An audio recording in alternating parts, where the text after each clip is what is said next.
말씀의 제목은 성경의 권위를 받아들임이란 제목으로 말씀 나누기를 원합니다. 우리가 오후 예배 때 계속해서 벨직 신앙 고백서를 지금 한 조씩 이제 읽어가고 있습니다. 그런데 오늘 말씀을 보시면 좀 특이한 부분이 있습니다. 1조에서는 뭐라고 되어 있냐면 하나님의 말씀을 마음으로 믿고 입술로 고백한다, 입으로 고백한다 이렇게 말했습니다. 그런데 5조에서는 다른 방식으로 이야기합니다. 우리가 읽었던 말씀 잘 보시면 두 번째 줄에 이게 한 문장이잖아요. 두 번째 쪽에 보면 거룩하고 정경으로 인정된 책으로서 받아들입니다 라고 되어 있어요. 이 받아들인다라는 표현을 하고 있다는 것이죠. 그러니까 이 받아들인다는 의미는 뭐냐면 성경의 그 정경이 66권이 하나님 주신 정경인지 아닌지를 우리가 판단하고 무엇인가 검토한다는 의미가 아니에요. 이미 하나님께서 정경으로 확증되어진 그 말씀을 하나님 그 주신 대로 우리가 받아들이겠다라는 의미라는 것이죠. 그러니까 우리가 성경의 말씀을 보면서 우리가 원하는 방식대로 판단하고 구별해서 필요한 말씀만을 이렇게 가져간다는 의미가 아니라 하나님께서 주신 그대로를 받아들이겠다. 이것이 이제 바로 이 고백이라는 것이죠. 이것은 그렇기 때문에 어떤 머리로서 이성으로서 아는 바기보다는 믿음의 행위로 보는 것이 합당합니다. 그러니까 우리가 무엇인가 받을 건 받고 그렇지 않은 것은 걸러낸다라는 것은 뭐냐면 이것은 우리의 머리로서 두뇌 작용으로서 어떻게 행하는 것이지 믿음으로서 받아들이는 그런 의미가 아니라는 것이죠. 그러니까 하나님께서 주신 그대로 하나님 주신 그 66권 그대로 다 나의 삶의 지표로 받아들이고 나의 삶의 어떤 기초나 질서로서 받아들이겠다라는 의미라는 것이죠.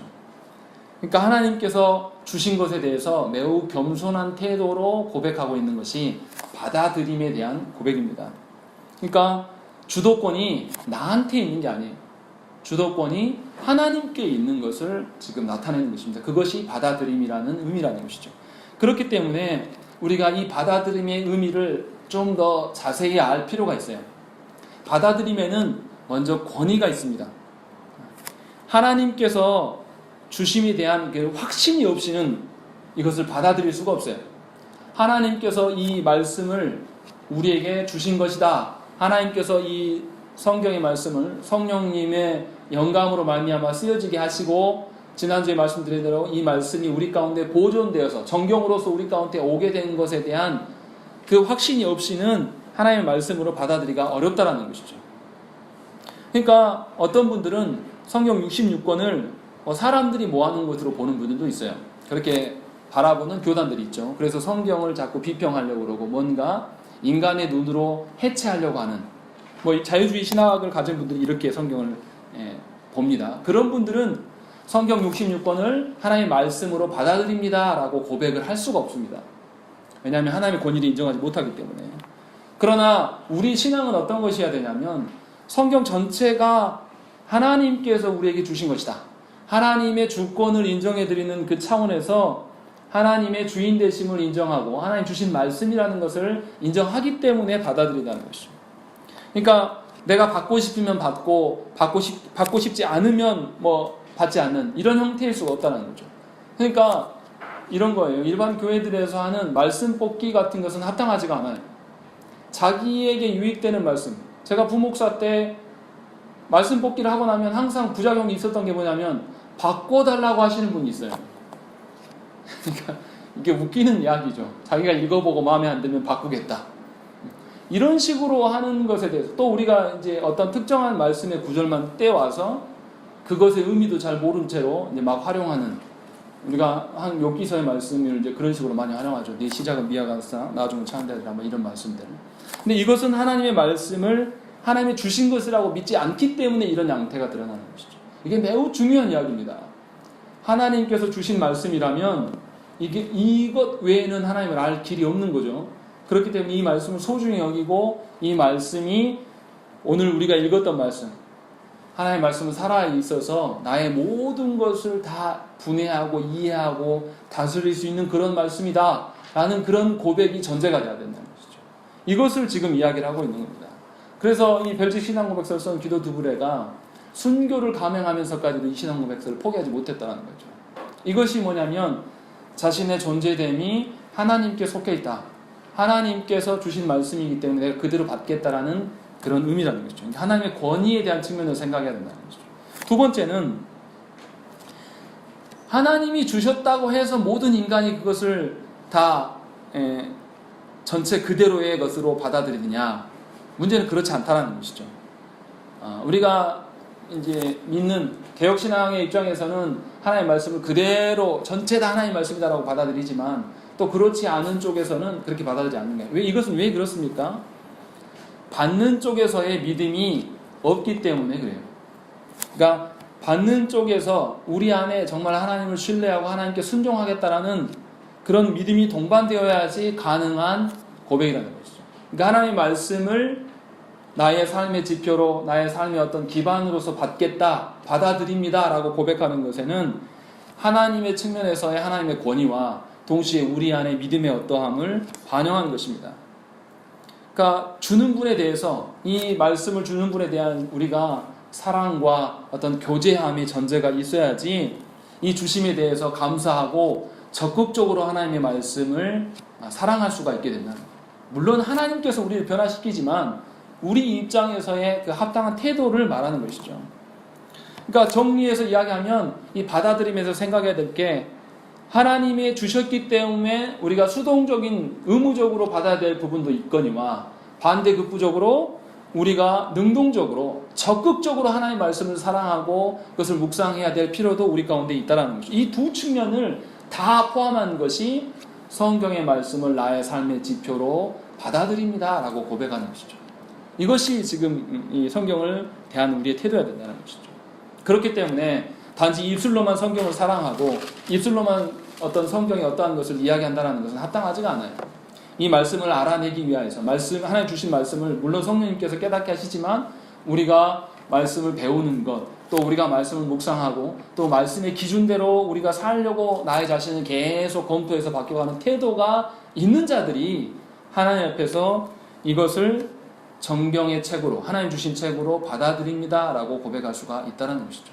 그러니까 저와 여러분들이 성경을 어떻게 대하고 있는가, 성경의 권위를 어떻게 보느냐에 대한 그 문제가 지금 여기에서 다 이제 녹아져 있다는 것이죠. 그러면 왜 성경을 우리가 받아들여야 됩니까? 하나님께서 성경을 주신 어떤 의도나 목적이 있을 텐데 5조에서 지금 고백하는 것처럼 정경이 성경을 주신 것은 우리의 믿음을 규정하고 기초하고 확증하기 위해서입니다. 거기 그렇게 나와 있죠. 첫째 줄의 끝부분에 우리의 믿음을 규정하고 기초하고 확증하기 위하여서 성경을 주셨다라는 것이죠. 그럼 우리의 믿음의 규정이 뭡니까?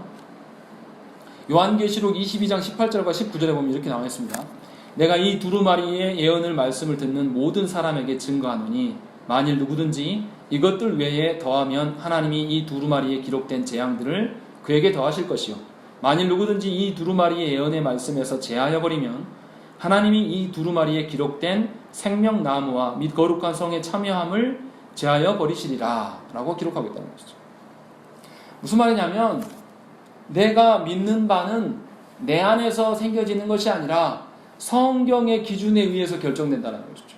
그러니까 내가 믿고 싶은 대로 믿는 그런 개념이 아니에요. 내가 하나님이 나한테 이렇게 해주셨으면 좋겠다라고 생각하면서 기도하는 것이 믿음의 행위가 아니라는 거예요.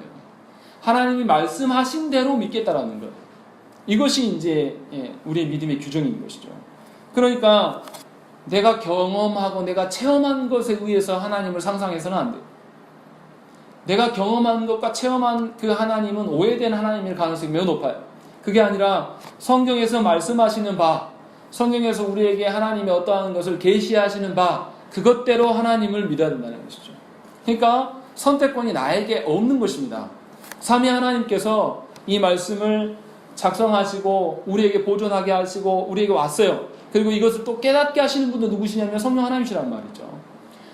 그렇게 깨닫게 하시는 것까지도 하나님께서 하셔요. 그러니까 우리의 믿고 살아가야 될 바, 걸어가야 될 모든 것들을 삼위 하나님께서 인도하고 계심에 대한 그 고백이 있어야 된다.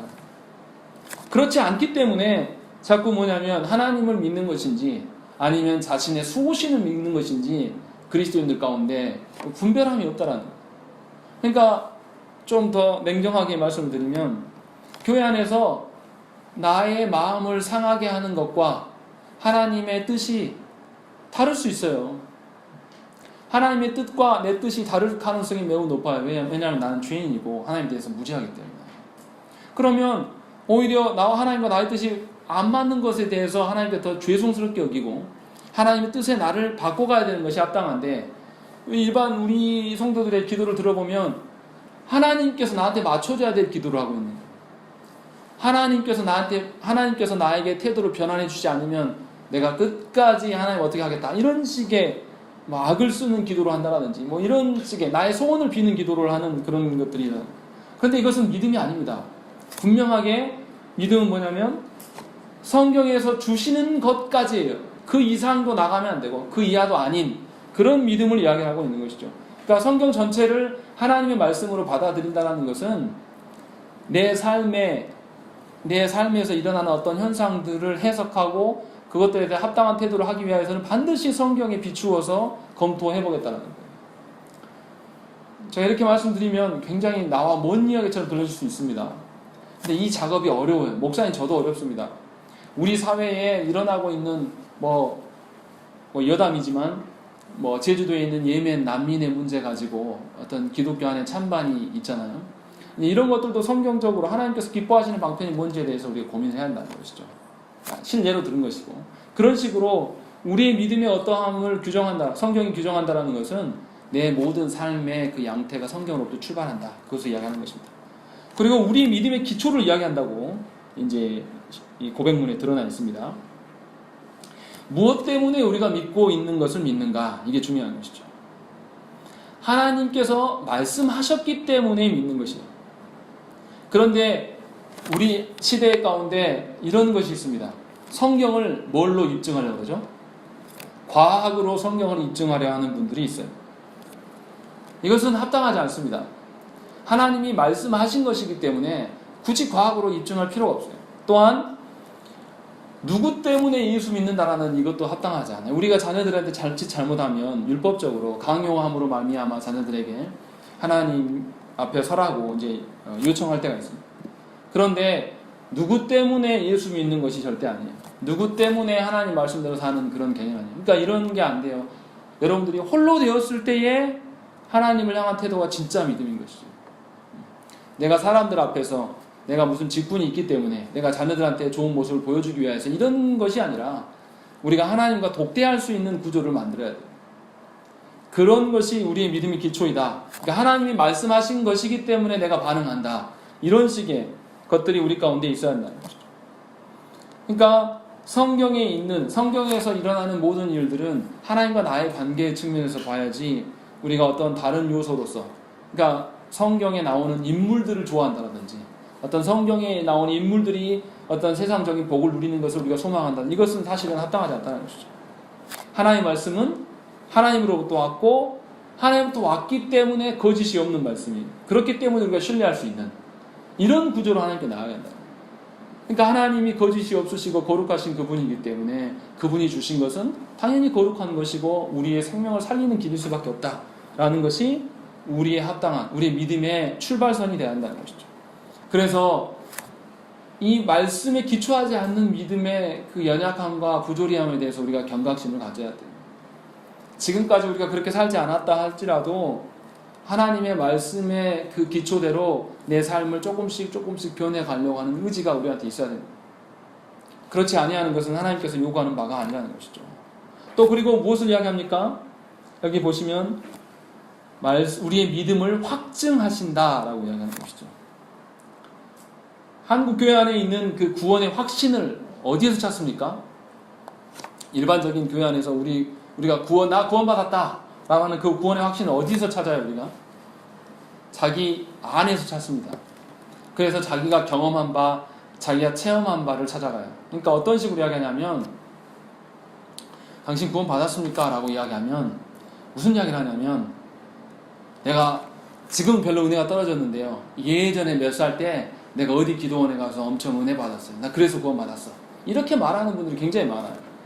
그러니까 자기 체험과 자식 경험에 의해서 우리의 구원의 확신을 이야기하는 경우가 많아요. 그러나 오늘 신앙 고백서에서는 뭐라고 합니까?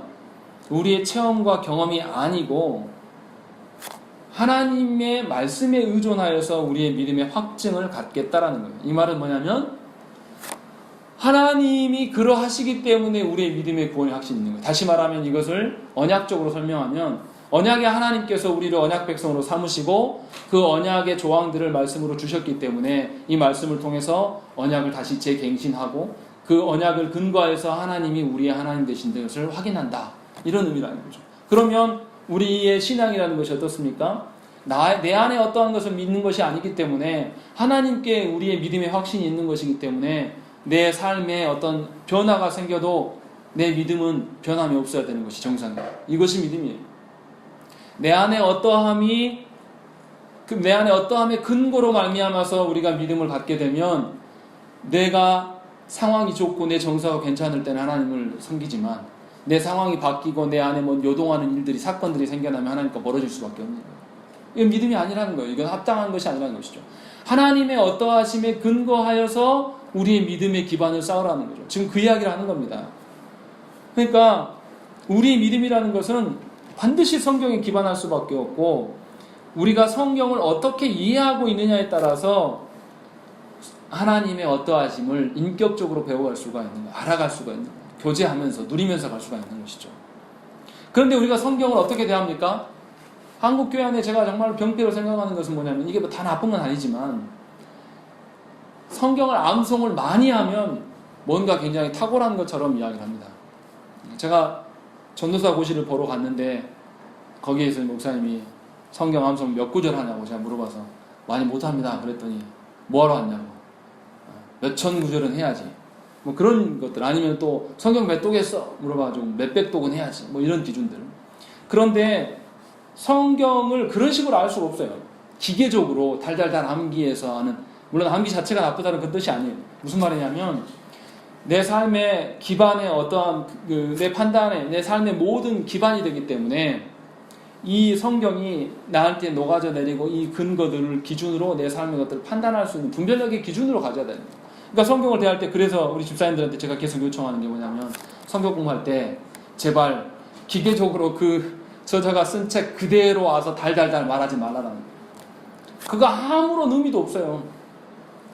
암송해가지고 내 안에 그것이 내 안에 녹아들이고 하나님과의 그 교제가 내 안에 드러났을 때에 하나님의 기준으로서 내가 뭔가 내 삶에 대해서 방향성을 갖는 것이지 내 안에 아무런 그런 영향도 받지 않는데 암기되었다고 해서 그것을 내뱉으면 그게 말씀이 되냐? 아니라는 거죠. 그러니까 이것에 대해서 우리가 잘 생각을 해야 돼요.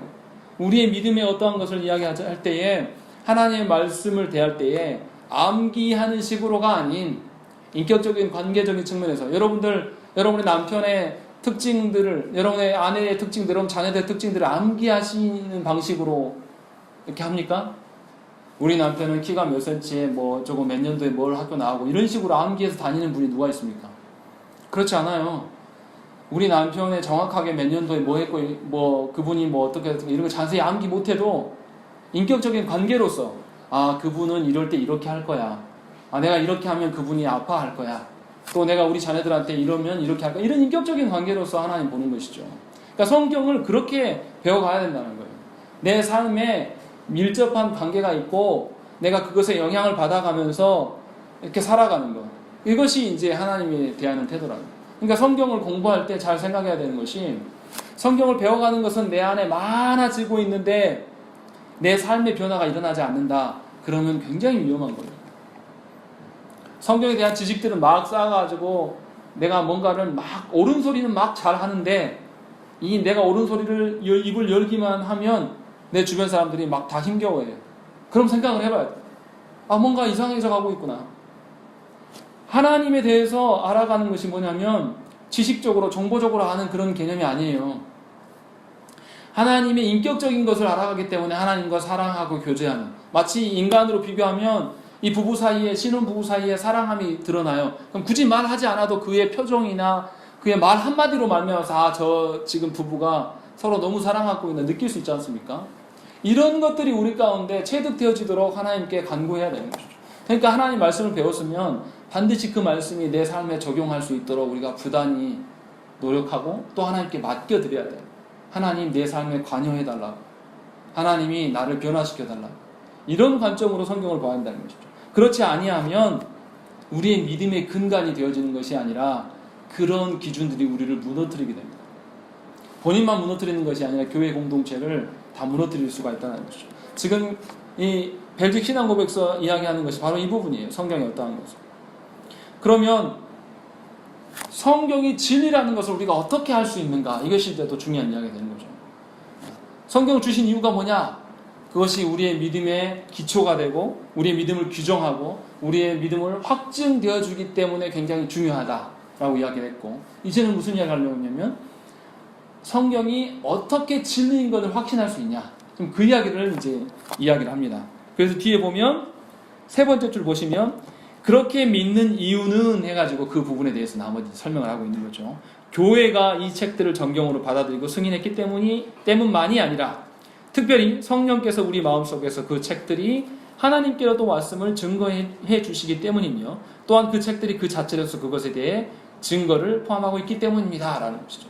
이러하기 때문에 성경이 진리입니다 라고 이야기를 하는 거죠. 그럼 여기에서 세 가지 중에서 무엇을 가장 강조하고 있는 것처럼 보이십니까? 교회가 입증, 승인했기 때문만이 아니라 특별히 성령께서 어쩌하셨다. 그리고 나서 또 뭐라고 그랬죠? 성경 자체가 그것을 입증한다 라고 이야기해요. 이 세 가지를 이야기하는 것이죠. 교회가 승인함, 또 성령님께서 그것을 입증해 주시고 또 성경 자체가 그것을 입증한다. 이 세 가지를 이야기하는 거예요. 그럼 이 중에서 가장 강조하고 있는 것은 뭘까요? 문맥상으로 봤을 때 성령의 일하심입니다. 거기 보면 때문만이 아니라 특별히 성령님께서 어쩌한다 이런 것을 이야기하는 거 보면 성령님의 증언이 가장 확실한 진리의 말씀인 것을 우리가 알 수 있다는 것이죠. 그러니까 순서상으로는 교회가 먼저 나오지만 성령이 결정적인 역할을 하고 계신다는 것을 문맥상에서 우리가 볼 수 있는 것이죠. 너무 순서에 집착하시면 안 됩니다. 어떤 이들은 교회의 정체성에 대해서, 정경성에 대해서 교회가 무엇인가를 결정적인 역할을 한 것처럼 오해하기도 합니다. 그래서 왜 교회가 정한 것이면 인간이 정한 거 아니냐, 뭔가 불합리한 거 아니냐라고 이야기를 해요. 그런데 성경은 성령님의 역사로 말미암아서의 그 권위를 갖는 것이죠. 성경의 저자가 누굽니까? 성령님이시죠. 성령님의 권위로 말미암아 우리한테 진리로 오는 것이죠. 그리고 이것이 우리 가운데 보존되어서 우리한테 왔고 또 이것이 하나님의 말씀임을 우리에게 깨닫게 하시는 분이 바로 성령님이죠. 만드신 분도 성령님이시요 보존하여서 우리 가운데 오게 하신 분도 성령님이시고 그것을 깨달아 알게 하신 분도 성령님이다 라고 이야기를 하는 것이죠. 그래서 성경의 권위가 사람의 어떠함, 교회의 어떠함이 아니라 분명하게 성경의 저자이신 성령님으로부터 나오는 것이다 라는 것을 우리가 알아야 된다는 것이죠. 그러니까 그러면 교회의 회의들이 한 게 뭐냐, 그것은 뭐냐면 성령님께서 행하신 일들에 대해서 그냥 확인하는 절차로서의 정경에 확증한 그런 회의들이 역사 가운데 있었던 것이죠. 그러니까 다시 말하면 뭐냐면 이 말씀이 하나님의 말씀이라는 것을 믿지 아니하면 이것을 받아들이기가 어려워요. 그래서 이 말씀을 가지고 이단자들을 쓰는데 엉뚱한 소리를 하는 거죠. 하나님 말씀을 하는 게 아니라. 왜냐하면 성경에 대해서 자기들이 해석하기 때문에 성령께서 해석하셔서 우리에게 하나님의 말씀 되심을 보여주는 그런 방식이 아니라 자신들의 의도대로 이 성경을 보기 때문에 다른 이야기가 돼버리는 그런 이야기인 것이죠. 그래서 성경이 하나님의 말씀임을 확증해 주시는 분은 바로 성령 하나님이시라는 것이죠. 요한일서 5장 6절에 이렇게 되어 있습니다. 이는 물과 피로 임하신 이시니 곧 예수 그리스도시라. 물로만 아니요 물과 피로 임하셨고 증언하는 이는 성령이시니 성령은 진리니라 라고 되어 있습니다. 그러니까 성령 하나님이 하나님의 말씀됨을 입증해 준다라는 것을 이제 이야기를 한다는 것이죠. 그리고 이제 우리가 살펴야 되는 게 성경 자체의 증언입니다. 이게 무슨 의미입니까? 성경이 논리대로 쓰여진 책이 아닙니다. 성경은 성령의 권위로 말미암아 쓰여진 책인데 성경이 성경됨, 성경이 진리됨의 그 입증은 어떻게 하냐면 성경 자체에서 입증해내고 있는 것이죠. 그러니까 우리가 많이 들었던 말씀이에요. 구약의 선지자들이 하나님의 말씀을 예언합니다. 이 예언이 우리가 생각하는 그런 예언이 아니라고 말씀드렸어요. 하나님의 일하심을 미리 하나님께서 고지받고 그것을 그대로 말하는 것이 예언이지, 우리처럼 어떤 인간의 앞날을 맞추는 그런 예언이 아니라고 말씀드렸습니다. 그래서 하나님의 말씀은 다 예언이다, 이렇게 이야기하는 것입니다. 이 하나님의 이 성경의 구약의 선지자들이 누구 이야기를 합니까? 주로 많이 오실 메시아에 대한 이야기를 해요. 근데 그 오실 메시아에 대한 이야기를 구체적으로 아예 이야기를 하죠. 그가 나귀를 타고 오실 것이고 그가 오셔서 상하게 될 것이고 뭐 어떤 이런 이야기들을 많이 이야기를 해요. 그래서 시편에 보면 메시아를 드러내는 시들이 굉장히 많습니다. 예수님께서 모욕당하시고 침뱉음 당하실 것이고 이런 것들이 시편 35편에도 등장합니다. 그래서 예수 그리스도를 드러내요. 또 십자가에서 죽으실 것들에 대한 이야기, 또 핍박하는 자들이 쓸개즙을 가져와서 어떤 심포들을 줄 것들에 대한 이야기들, 또 그리고 그분의 옷이 제비 뽑히게 될 것들, 아주 구체적으로 이것에 대해서 예수께서 오시기 이전 훨씬 수백 년 전에 그것들에 대해서 다 이제 증거하고 예언한다는 것이죠. 근데 이것이 신약에 와서 어떻게 됩니까? 말씀 예언한 그대로 다 입증해요. 그대로 다 드러내 보이신다는 것이죠. 그러니까 성경 자체가 하나님의 그 약속과 그 약속의 성취를 보이심으로 말미암아서 하나님이 진실하시고 진리되신다라는 것을 우리한테 입증해 준다는 것이죠. 그렇기 때문에 우리가 성경을 믿는다라는 것은 뭐냐면 하나님을 믿는 확실한 방편이 있는 것을 확인할 수가 있는 것이죠. 그리고 마지막으로 말씀드릴 게 뭐냐면 교회의 승인이에요. 아까도 말씀드렸지만 성경이 교회의 승인으로 정경이 되었다는 그 의미는 뭐냐면 하나님께서 하나님의 권세를 교회에게 위임하셨다는 것이죠. 여기에서 이제 헷갈리지 말아야 될 것은 뭐냐면, 그래서 교회가 하나님의 권세로 성경을 확증하다 이런 뜻이 아니에요. 교회는 그냥 인준한 거에 불과해요. 성경에 대해서. 그러니까 하나님의 권위라는 것, 하나님의 권세라는 것을 밝혀주는 역할 정도가 교회의 권세라는 것이죠. 그렇다고 해서 교회의 권위를 함부로 무시해서는 이제 안 됩니다. 왜냐하면 하나님께서 신자들에게 은혜의 방편을 주시는 것이 뭡니까? 말씀과 기도이기 때문에 그렇다는 거죠. 성례이기 때문에 그렇다는 것이죠. 그것이 교회 안에서 시행되고 이 사도적인 권세가 교회 안에 있기 때문에 이것을 우리가 기억해야 돼요. 그러니까 교회를 통해서 하나님께서 은혜의 방편을 부어주시기 때문에 이것을 기억하고 존중하고, 또 반대급부적으로 교회 안에 있는 은혜의 방편이 훼손되지 아니하도록 우리가 지키는 일에 열심을 해야 돼요. 그런데 놀라운 것은 뭐냐면 말씀의 어떠한 것들도 한국교회는 누가만 갖고 있습니까? 설교자한테 다 이름하고 있어요.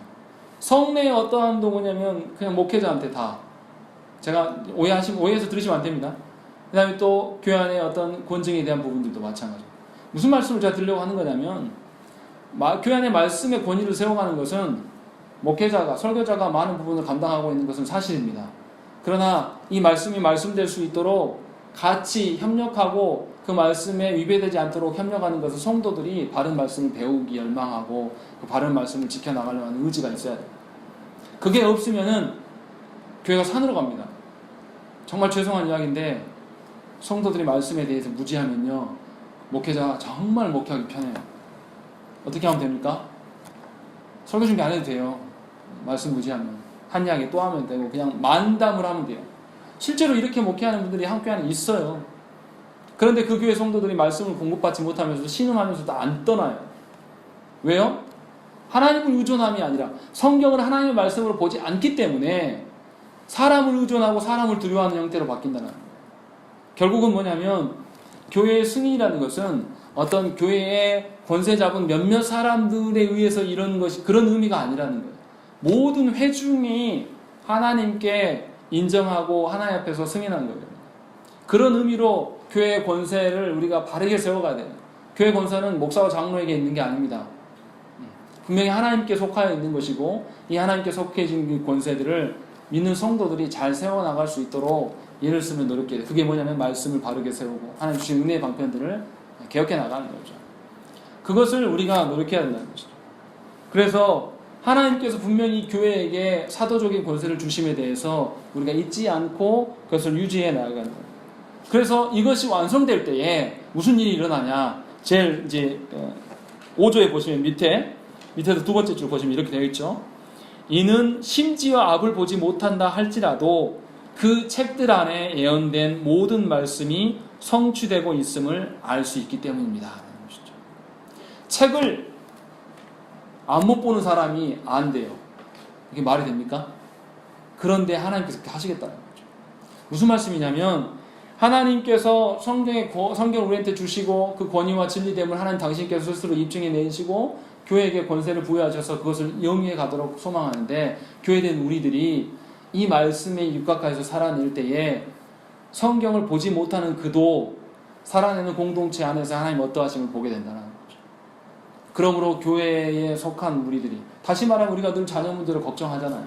근데 그 자녀의 어떠함에 대해서 내가 먼저 하나님의 말씀을 존중하고 그 말씀대로 살아내는 모습을 드러내는 것이 가장 큰 가르침이에요. 물론 하나님께서 하신 영역에 대해서 제가 말씀드린 게 아니에요. 우리가 하나님의 자녀답게 살아낼 때에 세상에 우리를 제사장으로서 부르신 목적대로 쓰임받을 수가 있다는 것이죠. 이것이 우리 안에 있는지 점검을 하셔야 돼요. 그럴 때에 처음에 고백한 것처럼 성경 전체를 하나님 주신 말씀으로 내가 받아들입니다 라고 고백할 수가 있는 거예요. 이 모든 것을 포함하거든요. 그러니까 여러분의 삶이 하나님의 말씀대로 변화됨이 없는데 입술로만 우리가 성경을 하나님 주신 말씀으로 받아들입니다 라고 말하는 것은 하나님을 기만하는 행위예요. 하나님을 우롱하는 겁니다. 그러니까 말씀을 많이 아는 것도 중요하지만 이것보다 더 중요한 것은 뭐냐면 이 말씀이 나의 삶을 자꾸 움직이고 있는가, 내가 정말로 이 말씀 따라서 살려고 나를 반성해 가고 있는가, 이것이 더 중요하다는 거죠. 그럴 때에 눈 못 보는 자가 눈 못 보는 자가 하나님의 말씀을 보는 역사가 이 교회와 여러분의 가정 가운데 있게 될 것이라는 것이죠. 그러니까 영혼의 변화는 하나님께서 하시는 것이 분명히 맞습니다.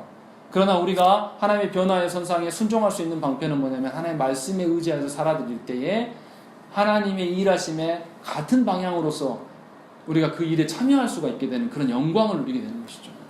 그때의 하나님의 영광을 내가 취하게 되고 맛보게 되고 한 번 그 영광을 맛본 사람이 또 어떻습니까? 세상에 어떠한 것이 없어도 하나님의 그 영광에 참여하고 싶은 그런 소망이 우리 가운데 차고 넘치게 된다는 것이죠.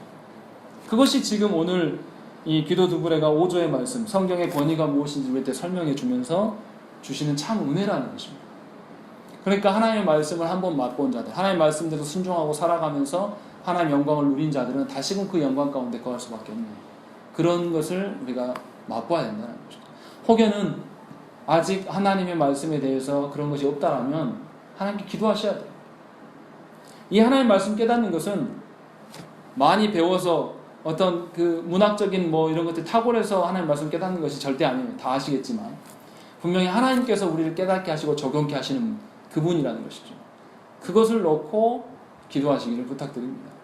그럴 때에 여러분의 삶 안에서 정말로 하나님의 어떠하심이 드러나는 것이고 성경의 권위를 우리가 받아들일 수 있는 존재로 우리가 쓰임받을 수 있게 된다는 것을 잊지 마시기 부탁드립니다. 우리 함께 기도하시겠습니다.